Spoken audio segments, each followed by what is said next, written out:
Sebelum lanjut nonton video ini, jika kalian suka dengan channel Pegawai Jalanan, silahkan kalian support kami dengan cara subscribe dan klik tanda loncengnya. Silahkan gunakan headset Anda untuk mendapatkan kualitas suara yang jernih. Selamat menonton.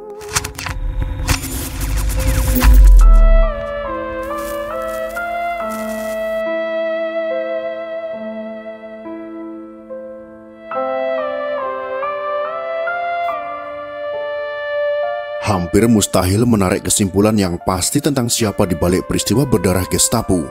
Gestapo adalah gerakan September 30 atau pada umumnya sering dikenal dengan G30S PKI.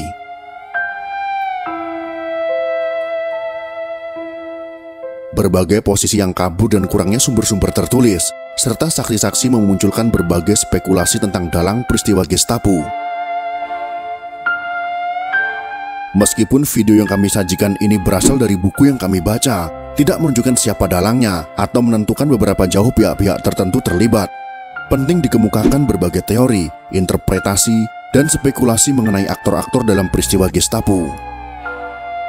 Dalam konteks video ini setidaknya terdapat 5 skenario terhadap peristiwa tersebut. Mari kita simak ulasannya satu persatu.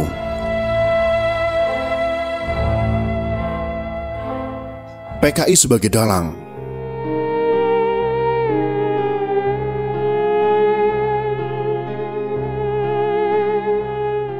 Menurut versi ini, yang dibangun berdasarkan alasan-alasan yang mudah dilihat, PKI lah dalang peristiwa Gestapo dan menjadi satu-satunya pihak yang harus dipersalahkan.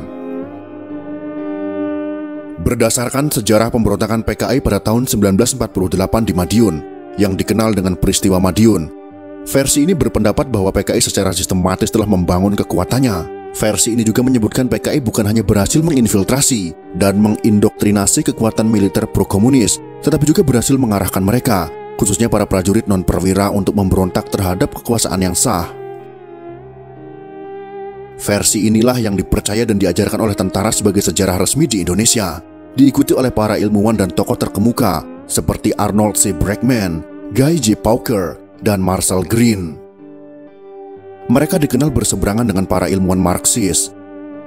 Tetapi, sebagaimana dicatat oleh Rex Mortimer, sikap-sikap akademis terhadap PKI dipengaruhi oleh berbagai opini yang dibentuk oleh berbagai peristiwa pada tahun 1965 sampai dengan 1966. Beberapa fakta pendukung berikut ini dikutip oleh tentara sebagai bukti.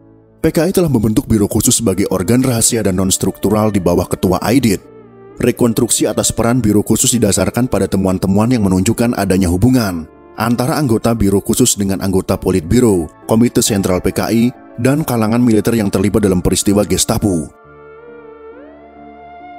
Sebagai organ non-struktural partai, biro khusus tidak memiliki ruang lingkup operasi yang jelas. Bahkan sesungguhnya tidak ada nama lagi organ partai ini. Anggota biro khusus pertama kali mendengar nama itu dari pemeriksa mereka. Tokoh utama jaringan ini adalah Syam Kamaruzaman yang misterius. Syam diketahui berperan penting dalam gerakan dengan menjadi penghubung antara biro khusus dengan orang-orang militer seperti Untung. Studi Harold Cross dengan cermat menunjukkan bahwa versi tentara memang tidak seluruhnya salah. Paling tidak, beberapa pimpinan PKI memang terlibat dalam peristiwa Gestapo.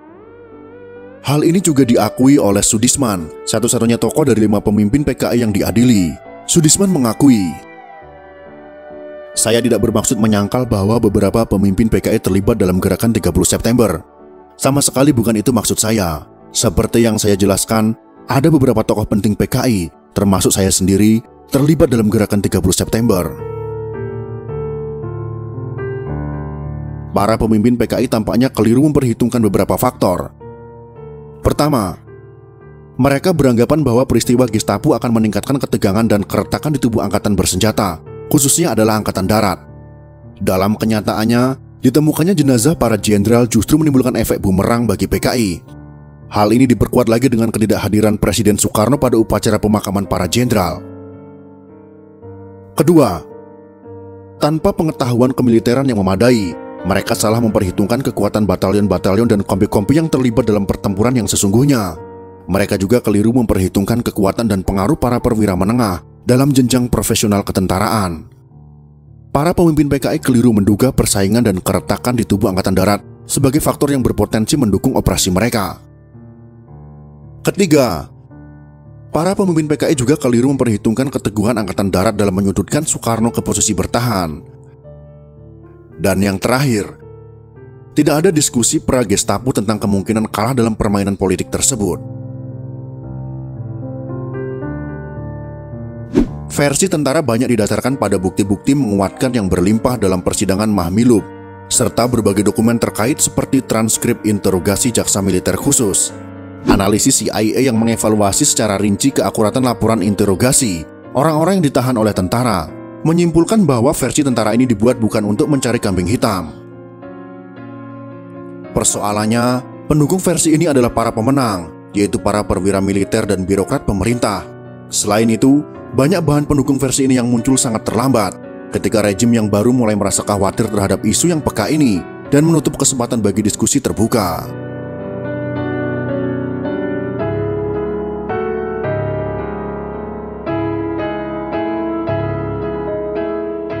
Masalah internal Angkatan Darat.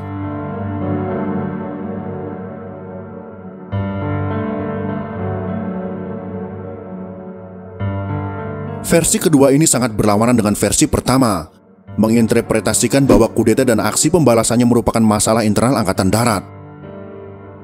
Dalam terbitan 2 Oktober tahun 1965, sehari setelah pengumuman Untung, surat kabar PKI yaitu Harian Rakyat menulis tajuk rencana yang isinya tidak hanya mendukung Gestapo, tetapi juga menyatakan bahwa seluruh peristiwa itu murni sebagai masalah internal Angkatan Darat. Ada beberapa fakta kunci yang dianggap mendukung versi ini. Yang pertama, dan yang terpenting, mereka yang diculik dan para penculiknya adalah personel Angkatan Darat. Tidak ada orang sipil yang terlibat dalam peristiwa itu.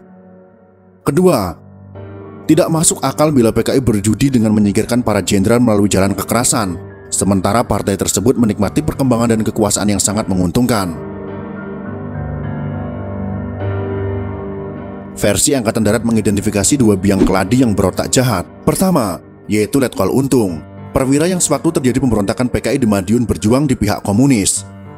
Kedua, yaitu Brigjen Suparjo, perwira yang dikenal sebagai simpatisan komunis dan saat peristiwa Gestapo meletus menjabat sebagai komandan Kostrad di Kalimantan Barat. Sejumlah perwira lapangan divisi Diponegoro juga berperan dalam percobaan kudeta di wilayah mereka. Akan tetapi, karena berada jauh dari Jakarta, mereka kurang mendapat perhatian publik.